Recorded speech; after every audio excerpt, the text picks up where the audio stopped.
If hard money scares you, then scaling in real estate will always feel just out of reach. Most investors avoid hard money not because it's bad, but because they simply don't understand it and they don't understand how to access it. And once you understand the power of hard money, it becomes more about not willing to take that extra risk to actually align a capital source like hard money with the actual speed you need to succeed and scale. And it's that extra responsibility, that extra little something that gives most investors a nervousness not to move forward.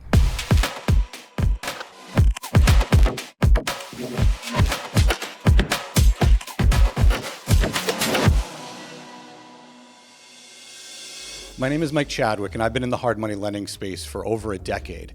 And let's just put that aside, and let's just focus on the actual properties that one might be going out to purchase and then looking for an appropriate capital source. If you've been paying attention over the last 20 years, banks just simply can't transact quickly. Can simply mean the difference between you as a borrower winning a bid and buying a property or not. And oftentimes when you're buying a property that you really want to purchase, it's because it's a good deal. So you oftentimes have to separate yourself from the pack. And that, quite honestly, can come down to you either offering cash or making an offer backed by hard money, because sellers want that certainty to close and that speed. And when you just can't transact in time, that's it. We're going to move on to the next person. So you've lost the opportunity. You have to factor in the opportunity cost of capital. And they lose the deal because the bank couldn't close in time, whatever it may be. They're coming to me for speed and certainty to close. And sure, we offer 12-month terms, right? Because we are expecting you to be in and out of these projects in short order. High rates are meant for deals that are quick, fast-moving deals. My average loan might be out 9 to 11 months. And some of my borrowers will finance out of our projects within 2 or 3. And when hard money works, there's nothing better because we can transact on time, and that gives the seller the comfort of knowing that you as a borrower, you as an investor, I should say, are backed by somebody that can execute in time. Hard money is short-term capital. It's meant for projects that are short-term in nature, fix and flip, ground-up construction for residential properties. It's simply not money that's meant to be held for 30 years. So as an investor, you need to reframe your brain and say, I can't look at this capital as if I plan to hold it for 30 years, because that's not what this capital is for. This capital is best used for turnarounds, for adding value to a property. 95% of the loans I make are construction loans. That's what it's for. What the 30-year loan is for is to refinance us out of the bridge loan and for you to put that loan in place when it comes time to hold the property in perpetuity, rent it out, and cash flow. It's not hard money. When you compare rates, is simply apples and oranges. I would say in 2026, it's almost a prerequisite for real estate investors to have access to private credit or hard money as one of their financing options, because without it, you simply can't scale, because a lot of the times these local regional banks are just getting bogged down by debt to income ratios. I mean, I had a borrower come to me recently with tons of cash in the bank, had an investment property in South Carolina, had a couple of projects up in Massachusetts, and the bank wasn't allowing the investor to transact on another property until the borrower was done selling off a property in the Carolinas, even though there was no debt on that property in the Carolinas. It was really just equity and could have been tapped with more debt. We see that as being just straight equity, unencumbered real estate, as you should logically as a lender, and don't skip a beat. We want to make as many loans as the borrower's liquidity allows, and each loan, each investment is looked at separately from the other. If you came to me and we did a couple hundred loans and we ended up at 20 million, well, maybe we could talk about exposure at that point.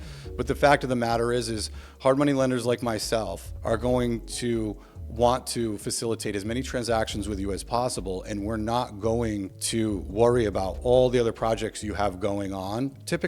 We're typically just going to focus on what's at hand and whether you have the, again, cash really to transact. So what are investors afraid of? And I can tell you right now, the first thing they're always nervous about are interest rates, right? High interest rate means high payment. Well, the reality is first off, interest rates. There are higher interest rates out there. In fact, in the 80s, interest rates were in the teens, right? So what does that mean for folks? They have to train their brain to look at the actual investment time frame, and they're not holding it for 30 years. So when you look at what you would typically use to bridge a short-term issue, you'd go on your credit card and your rate might be 20s. You could go get an equity line on your house and then it might be in the low teens. So the fact is interest rates are always number one. The 12-month timeline, the 12-month loan term that a hard money loan offers is definitely scary for folks. We extend your loan like banks do. We don't want to own real estate. We just want to lend our money, get it back, and lend it again. So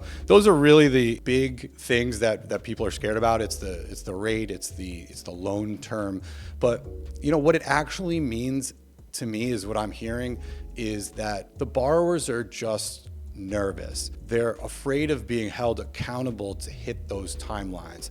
Everybody says, I'm going to flip a house. It's going to take 4 to 6 weeks and then I'm going to sell it. I'll be out in 3 to 4 months, no problem. But when it comes down to get a 12-month loan term, I'd really feel more comfortable if I had longer. Well, guess what? That's 9 months more than you need. So the fact of the matter is oftentimes it's the borrower's fear of execution. It's holding themselves accountable. It's that would ultimately prevent a borrower from taking down a hard money loan, because in reality, oftentimes hard money loans offer a lot more term than a borrower actually needs to execute the strategy.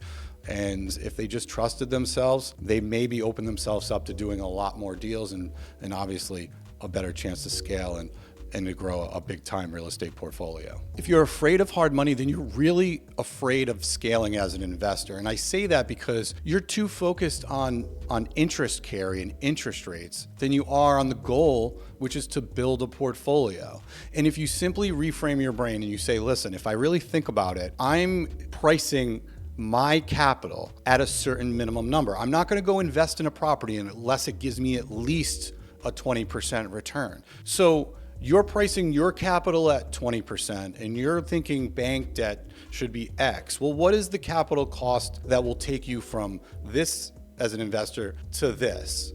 And to me, as an investor, you're always weighing opportunity costs in the mix. And when it comes down to it, the best properties that are out there that you should be buying are the ones that are fast moving and really require hard money to transact. My name is Mike Chadwick, and I really thank you for watching. I love to help investors scale. I've helped countless investors do just that. I've taken investors all the way from 0 to 30, 40, and 50 million. So please, I love the feedback. Leave any comments, ask me questions.